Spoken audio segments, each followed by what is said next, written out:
Hello everyone, welcome to my channel HD Orion. हम पढ़ रहे हैं accountancy for class 12 TS Grewal की टेक्स्ट बुक से 2022 edition, chapter 9 company accounts accounting for share capital. और इस वीडियो में हम पढ़ेंगे forfeiture and re issue of shares which were issued at premium. So let us see some questions from the text book.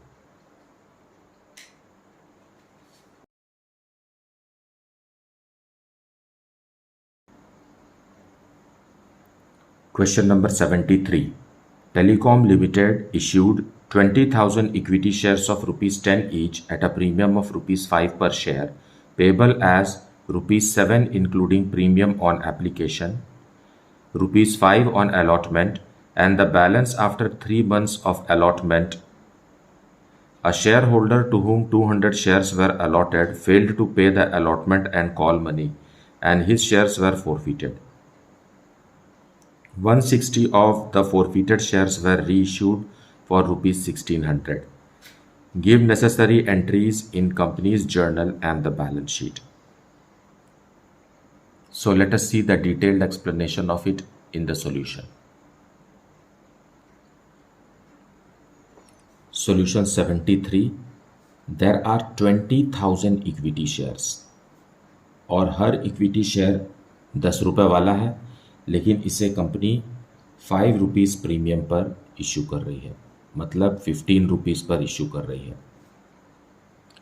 और इस 15 rupees को भी ये इंस्टॉलमेंट्स में ले रहे हैं, payable rupees 7 including premium on application. So application के समय 2 रुपीज़ कैपिटल का है और 5 रुपीज़ प्रीमियम का है, मतलब 7 rupees on application.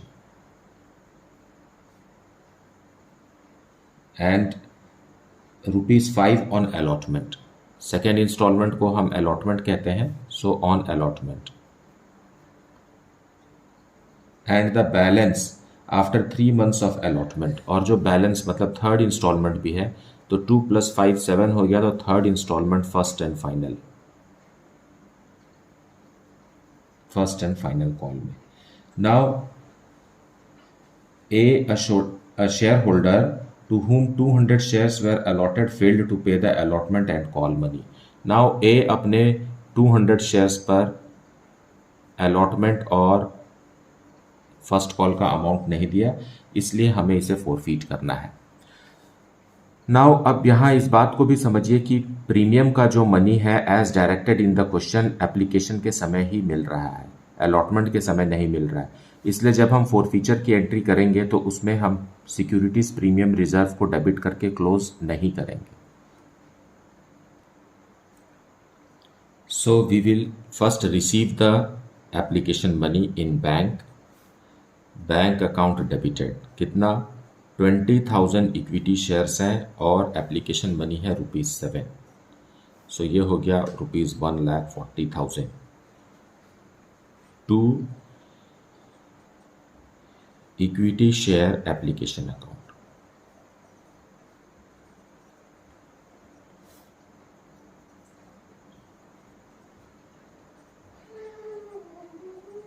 being received application.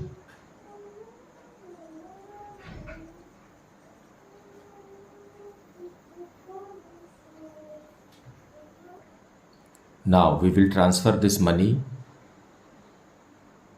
to capital account. So equity share application account will be closed. No, equity share application account will be closed.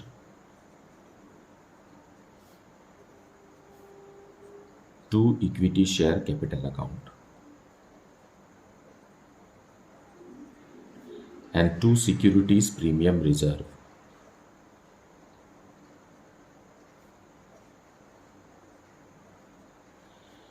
Now 20,000 shares पर सिर्फ capital का पैसा 2 रुपीज़ पर share के हिसाब से out of 1,40,000 rupees 40,000 is transferred to share capital, और बाकी 20,000 शेयर्स पर 5 रुपीज़ पर शेयर, जैसा कि क्वेश्चन में लिखा हुआ है कि premium is of rupees 5, so 1 lakh securities premium reserve is collected by the company, and now it is transferred, being transferred.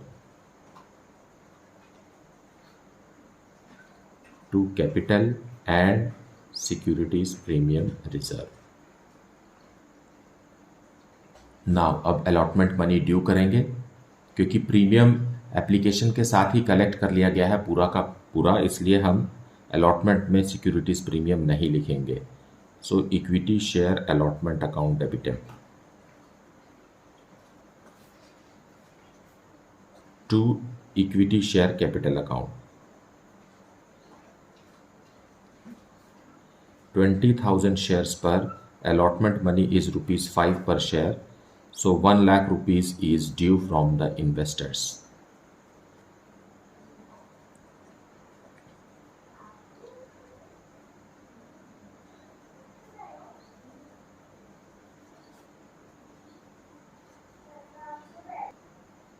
Now we will receive the money due, so bank में amount आएगा, but there is one shareholder, Mr. A, who is unable to pay allotment money on his 200 shares.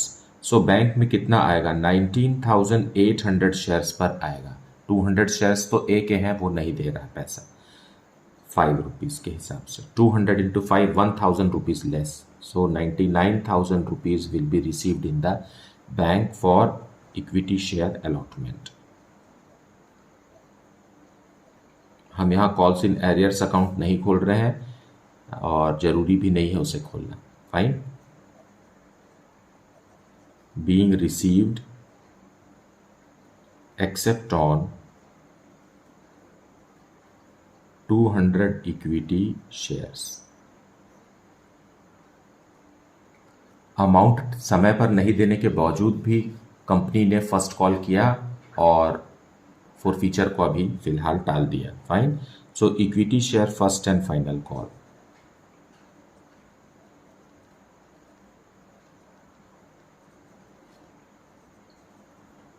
Debited to equity share capital account.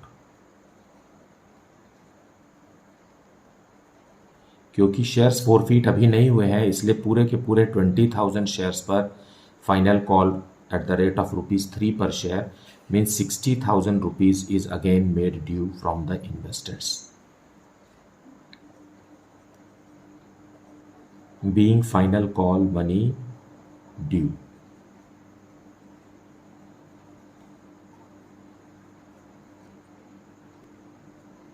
Now we will receive the final call amount, so bank account is debited to equity share first and final call.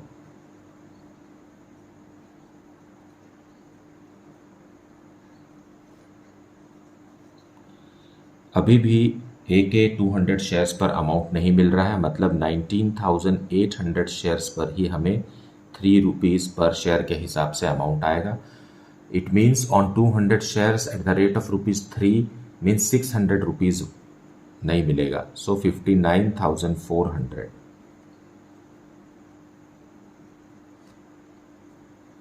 being received except on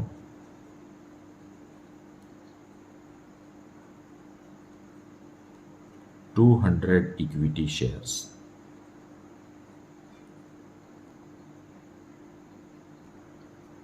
Now after the final call, A's shares are to be forfeited. So उसके लिए हम equity share capital account को debit करके कम कर देंगे। So equity share capital account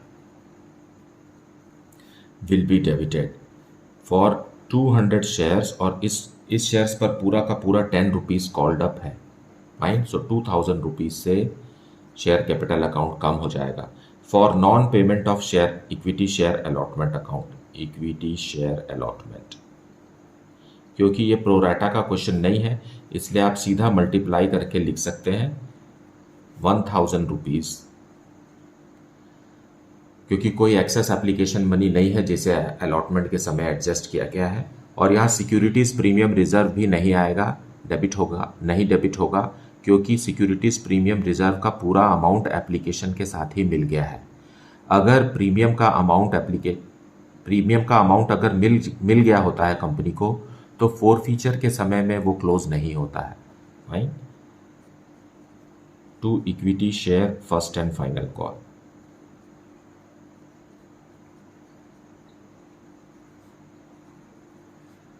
200 shares पर 3 rupees के हिसाब से 600. So what is the forfeited amount? So equity share forfeited account.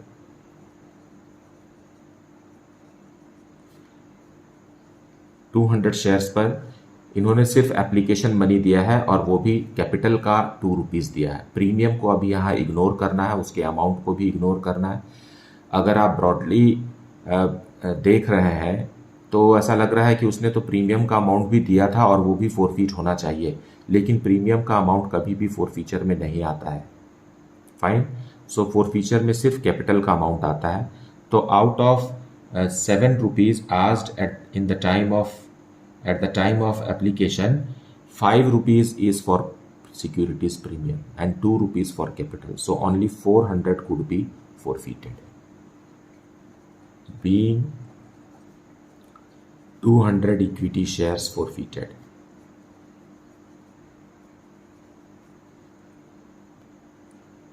Now इस फोरफीचर की एंट्री से साफ है कि पर शेयर ₹2 फोरफीट हुआ है और कंपनी रीइश्यू के समय में पर शेयर 2 रुपीज़ से ज़्यादा का डिस्काउंट नहीं दे सकती.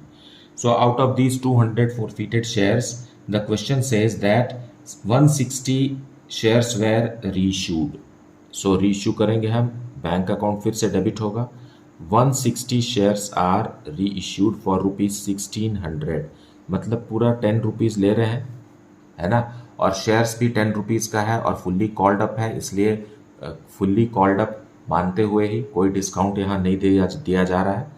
आपको यहाँ इस बात को भी ध्यान देना है कि जब शेयर्स पहले इश्यू हुए थे उस समय प्रीमियम पर हुए थे, तो अभी भी हमको क्या उसी प्रीमियम का कंसिडरेशन लेके या उसी प्रीमियम को सोचते हुए यहाँ पर डिस्काउंट कैलकुलेट करना है? ऐसा नहीं है. वो प्रीमियम अलग है और उसको हमको रीइश्यू के समय में बिल्कुल भी नज़रअंदाज करना है. Fine. So bank account debited to equity share capital account. ये पूरा का पूरा पैसा कैपिटल का है.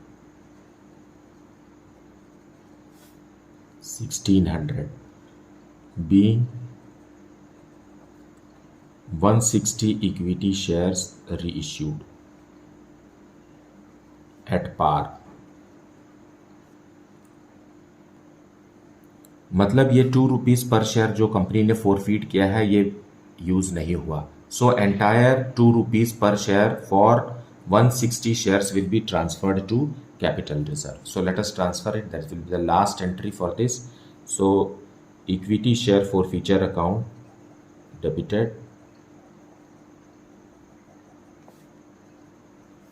to capital reserve.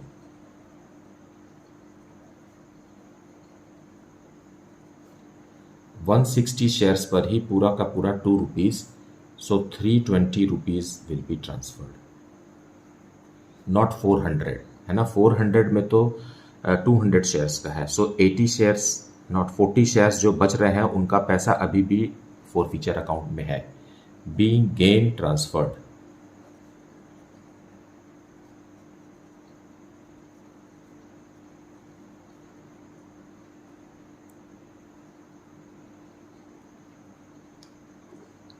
So balance sheet बनाने से पहले हम नोट्स टू अकाउंट्स बनाएंगे. इसमें पहला नोट है शेयर कैपिटल का और उसमें हमें पहला शो करना है authorised capital. Authorised capital is the registered capital of the company, जिसके बारे में क्वेश्चन में कोई भी जानकारी नहीं है. So as a result we will close it and show it blank. Fine. Then second है इश्यूड कैपिटल.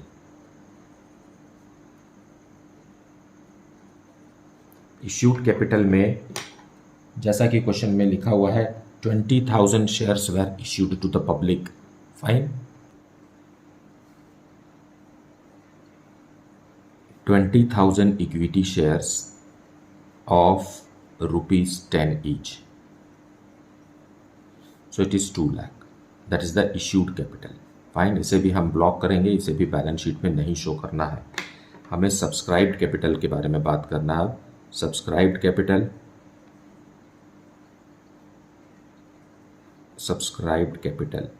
सब्सक्राइब्ड कैपिटल का मतलब है जो कंपनी, जो शेयर्स पब्लिक ने अप्लाई किए वो है सब्सक्राइब्ड कैपिटल. सो सब्सक्राइब्ड कैपिटल में हम लिखेंगे, क्योंकि फोरफीटेड शेयर्स 200 थे और रीइश्यूड 160, सो 40 शेयर्स कम हो गए हैं अब, है ना। सो 19,960 इक्विटी शेयर्स के लिए ही हमें बात करना है बस। फाइन, सो इसे हम लिखेंगे called up and paid up. Fine,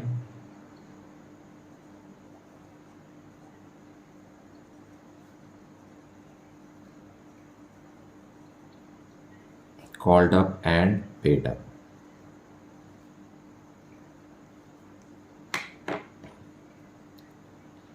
So 19,960 equity shares of rupees 10 each. So it will be 199,600.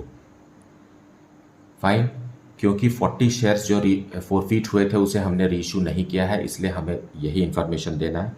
और साथ में फोरफीटेड अकाउंट, इक्विटी शेयर फोरफीटेड अकाउंट भी शो करना है। इक्विटी शेयर फोरफीचर,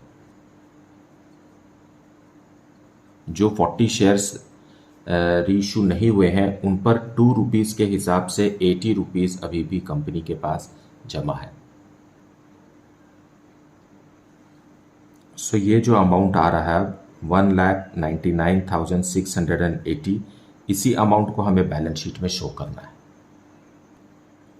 अब सेकेंड नोट टू अकाउंट है रिजर्व एंड सरप्लस। इसमें हमें सिक्योरिटीज प्रीमियम रिजर्व शो करना है।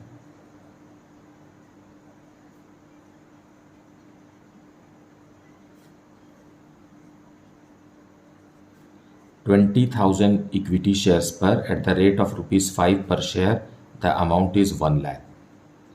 सो इस 1 लाख को हम बैलेंस शीट में शो करेंगे। और साथ में capital reserve,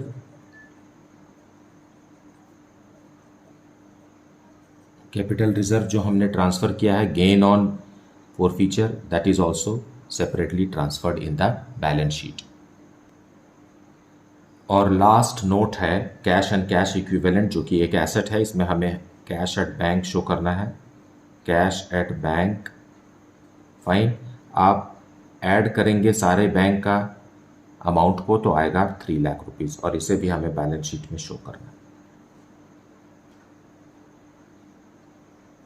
now the balance sheet of the company as per schedule 3 part 1 of companies act 2013। Fine, पहले आएगा इक्विटीज़ एंड लाइबिलिटीज़, उसमें हमें शेयर होल्डर्स फंड शो करना है। शेयर होल्डर्स फंड में है शेयर कैपिटल, जो हमने नोट 1 में तैयार किया है, और इसका अमाउंट है 1,99,680। और शेयर होल्डर्स फंड में दूसरा है reserve and surplus, reserves and surplus, जिसके लिए हमने नोट 2 तैयार किया है, और ये अमाउंट है 1,320, जिसमें 1 lakh rupees securities premium reserve का है और 320 रुपीज़ कैपिटल रिजर्व का है। सो बस लाइबिलिटी में यही 2 इन्फॉर्मेशन है, इसे हम ऐड करेंगे, अमाउंट आएगा 3 lakh. This is the total for liability side.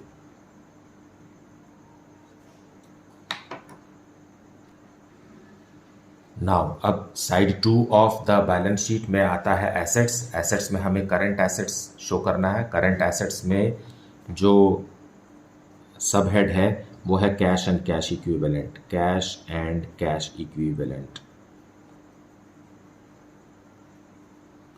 इसका डिटेल है नोट 3 में, जो कि कैश एट बैंक है, और ये अमाउंट है ₹3 lakh. So now the balance sheet is balanced.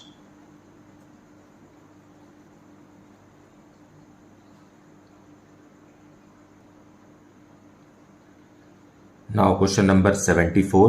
Healthy Foods Limited had authorized capital of ₹50 lakh, 5 lakh equity shares of ₹10 each, issued 3,75,000 equity shares for subscription at a premium of 20%, payable ₹4 on application, ₹5 on allotment, and balance on first and final call. Now there is a premium of 20%, 20% of face value of shares, that is 10 rupees, 10 rupees का 20% 2 rupees। सो allotment में ही premium adjust किया जाता है, और 5 rupees में से 2 rupees premium का है, मतलब फाइनल कॉल जो रहेगा वो 3 रुपीज़ का रहेगा। फाइन, यहाँ 4 रुपीज़, यहाँ 3 रुपीज़ हो गया 7 रुपीज़, और फाइनल कॉल 3 रुपीज़ का। The shares were subscribed and due amount were received except allotment money on 25,000 shares. These shares were forfeited.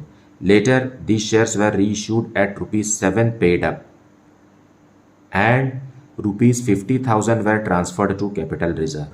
Now 7 paid up, but कितना कॉल्ड अप मान रही है कंपनी, इसके बारे में जानकारी नहीं है। इसके बारे में इनडायरेक्ट इन्फॉर्मेशन यहाँ दिया हुआ है, कैपिटल रिजर्व में कितना ट्रांसफ़र हुआ।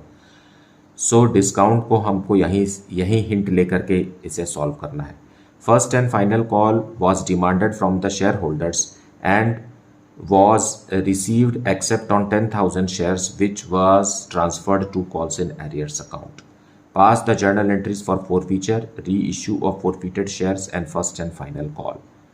So let us see the detailed explanation of it in the solution. So solution 74, there are 3,75,000 shares, equity shares, which were offered to the public and was subscribed for. Fine, और ये shares कितने rupees वाले हैं? ये shares हैं 10 rupees each के, जिसे 20% premium, मतलब 10 रुपीज़ का ही 20% हो गया 2 रुपीज़ प्रीमियम, मतलब 12 रुपीज़ कंपनी मांगेगी, है ना। और इसे भी 3 इंस्टॉलमेंट्स में कंपनी रिसीव कर रही है। एप्लीकेशन के समय में ₹4 पर शेयर ऑन एप्लीकेशन एंड ₹5 पर share on allotment. Second installment को अलॉटमेंट कहते हैं, और इसमें से 2 रुपीज़ जो है वो प्रीमियम का है, जो 3 रुपीज़ कैपिटल का और 2 रुपीज़ प्रीमियम का, 5 ऑन अलॉटमेंट। फाइन, तो बाकी कितना बचा? 10 रुपीज़ बचा बनाने के लिए, बाकी बचा 3 रुपीज़ ऑन फाइनल कॉल। अब यहाँ पर इतने शेयर्स हैं और 25,000 शेयर्स पर अमाउंट नहीं मिला, 25,000 शेयर्स पर अलॉटमेंट मनी नहीं मिला, फेल्ड टू पे।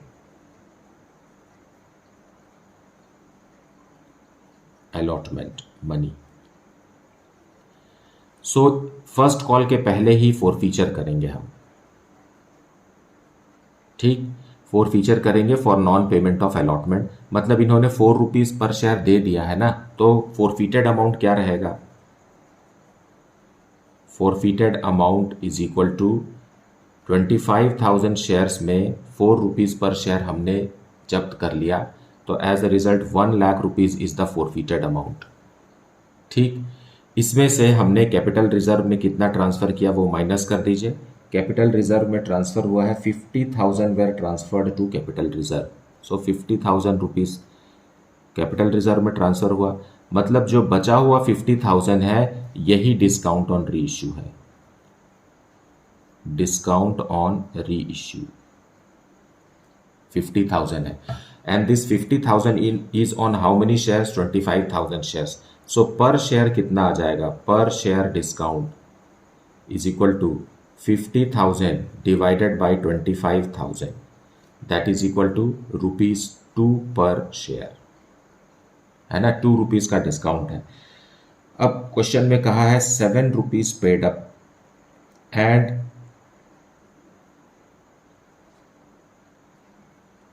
So on this reissued shares of 25,000 shares पे 7 रुपीज़ पेड अप मान रही है कंपनी, मतलब यह मान रही है कि 1,75,000 रुपीज़ इन्होंने दे दिया, और इसमें से कितना रुपीज़ डिस्काउंट दे रही है? 50,000 रुपीज़ डिस्काउंट दे रही है। 50,000 रुपीज़ डिस्काउंट का है, लेस कर देंगे तो 1,25,000 रुपीज़ ही कंपनी को बैंक में मिलेगा, मतलब for how much rupees? So reissue price is how much? 5 rupees पर शेयर। 5 रुपीज़ पर शेयर में कंपनी रीइश्यू कर रही है और मान रही है कि आपने कितना रुपीज़ दे दिया है? 7 रुपीज़ पेड अप है, मतलब क्या हुआ? 2 रुपीज़ पर शेयर डिस्काउंट है। Fine. So let us see it how we have to maintain it in the journal entries.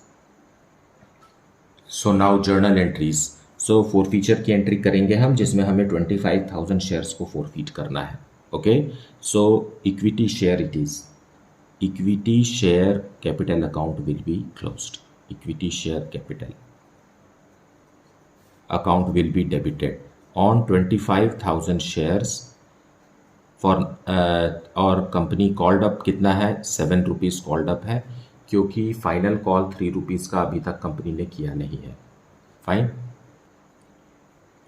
That is 1,75,000 for non payment of allotment money. Allotment के समय premium भी due होता है और जो रिसीव नहीं हुआ है क्योंकि शेयर होल्डर ने नहीं दिया है. सो सिक्योरिटीज प्रीमियम रिजर्व को भी हम क्लोज कर देंगे.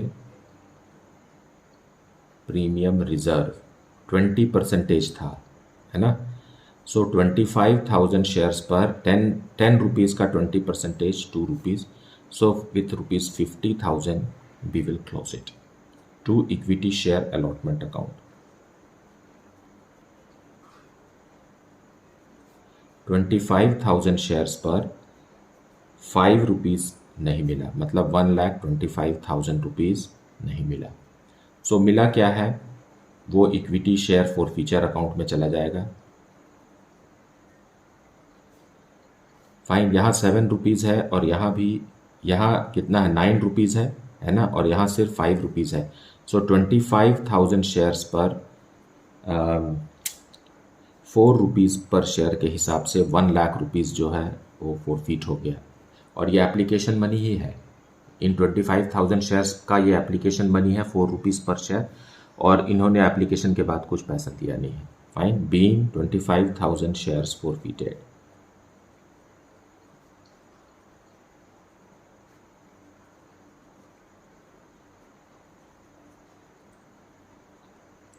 मतलब यहाँ ये है कि कंपनी रीइश्यू के समय में 4 रुपीज़ से ज़्यादा का डिस्काउंट नहीं दे सकती है. फाइन, अब इन शेयर्स को कंपनी रीइश्यू कर रही है. सो बैंक अकाउंट डेबिट होगा. बैंक अकाउंट डेबिट है, लेकिन हमें पता नहीं है कि वो कितना रुपए मांग रही है ना. तो हम इसे to equity share capital account में ट्रांसफ़र करेंगे. पूरे के पूरे 25,000 शेयर्स पर 7 रुपीज़ पेड अप कंपनी मान रही है ना. मतलब ये 1,75,000 रुपीज़ का शेयर कैपिटल अकाउंट बढ़ जाएगा, लेकिन अमाउंट कितना आया ये हमें पता नहीं है. वो आप इस तरीके से समझिए कि क्वेश्चन में लिखा हुआ है कि ₹50,000 were transferred to capital reserve. So 50,000 कहाँ से ट्रांसफ़र हुआ होगा, ये फॉरफीचर का जो अमाउंट है इसी से 50,000 रुपीज़ ट्रांसफ़र हुआ. मतलब बाकी का 50,000 ट्रांसफ़र नहीं हुआ, तो वो कहाँ चला गया, वो चला गया डिस्काउंट में. Fine, so equity share forfeiture account. So it is what, it is discount. कैसे पता चला, क्योंकि 1 लाख रुपीज़ में से 50,000 कैपिटल रिजर्व में गया है, मतलब बाकी का पैसा डिस्काउंट के लिए यूज़ हुआ है. So now we can understand 1,75,000 में से अगर 50,000 डिस्काउंट है तो 1,25,000 रुपीज़ में कंपनी ने शेयर्स को रीइश्यू किया है. इसका मतलब है 25,000 फॉरफीटेड शेयर्स को कंपनी ने 5 रुपीज़ पर शेयर के हिसाब से रीइश्यू किया है, और मान लिया है कि उन्होंने 7 रुपीज़ पर शेयर दे दिया है, इसलिए 25,000 शेयर्स पर 2 रुपीज़ पर शेयर के हिसाब से क्या है, डिस्काउंट ऑन रीइश्यू है. फाइन, डिस्काउंट कैलकुलेट करने के लिए आपको ओरिजिनली जब शेयर इश्यू हुआ था प्रीमियम में, उस प्रीमियम को इग्नोर करना है. उससे कंपेयर करके आपको डिस्काउंट कैलकुलेट नहीं करना है. Fine, now we will write narration being shares reissued at discount. और ये 7 रुपीज़ पेड अप है, मतलब अभी भी फाइनल कॉल का 3 रुपीज़ जब कंपनी ड्यू करेगी तो इन शेयर होल्डर से भी 3 रुपीज़ ड्यू करेगी. नाउ अब फाइनल कॉल 3 रुपीज़ का कंपनी ड्यू कर रही है. So equity share what is that, first and final call account debited to equity share capital account. On total 3,75,000, क्योंकि जितने भी शेयर फॉरफीट हुए वो सारे के सारे शेयर्स रीइश्यू भी हो चुके हैं और उन पर भी पेड अप कितना है मान रही है कंपनी 7 रुपीज़, तो बाकी का 3 रुपये तो कंपनी का अधिकार है, तो कंपनी बाकी का 3 रुपीज़ भी इन 25,000 शेयर से भी ड्यू करेगी। एंड द अमाउंट इज 11,25,000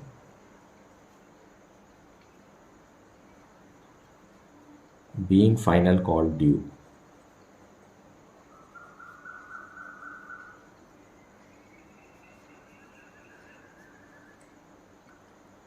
लेकिन रिसीव करते समय कंपनी को पता चला कि 10,000 इक्विटी शेयर्स पर फाइनल कॉल का अमाउंट नहीं मिला। सो bank account will be debited and calls in arrears account हमें मेंटेन करने के लिए कहा है, इसलिए कॉल्स इन एरियर्स अकाउंट हमेशा बैंक के साथ ही रहेगा, दोनों एक साथ ही रहेंगे। सो 10,000 शेयर्स पर 3 रुपीज़ पर शेयर के हिसाब से 30,000 रुपीज़ कंपनी को रिसीव नहीं हुआ। So out of 11,25,000, 30,000 is not received. So what is received is 10,95,000 received in bank. Fine. 2 equity share final call.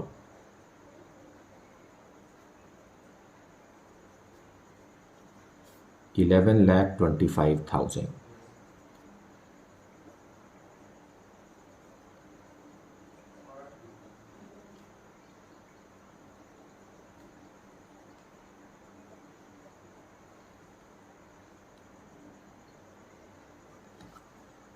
So this will be the entry for receiving the final call.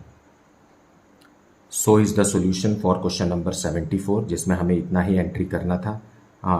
One entry we have, one entry is left, that is capital reserve entry है ना। So capital reserve की हम entry करना छूट गया है, ये first and final call के पहले ही करना था हमें। So equity share for future account debited to capital reserve। 50,000 rupees, it is directly given in the question. Based on this information only we have calculated discount on reissue being gain transferred to capital reserve. So this transfer to capital reserve should be the last third entry which I have placed it at last. Fine. So I hope कि आपने video को पूरा अच्छे से देखा है और explanation को भी अच्छे से सुना है। इसके बावजूद भी अगर आपको कुछ डाउट है then please put it in the comment section. Thank you so much for liking, subscribing and sharing the channel, and if you have not yet then please like it, subscribe it and share it with your friends. Thank you so much for watching the video.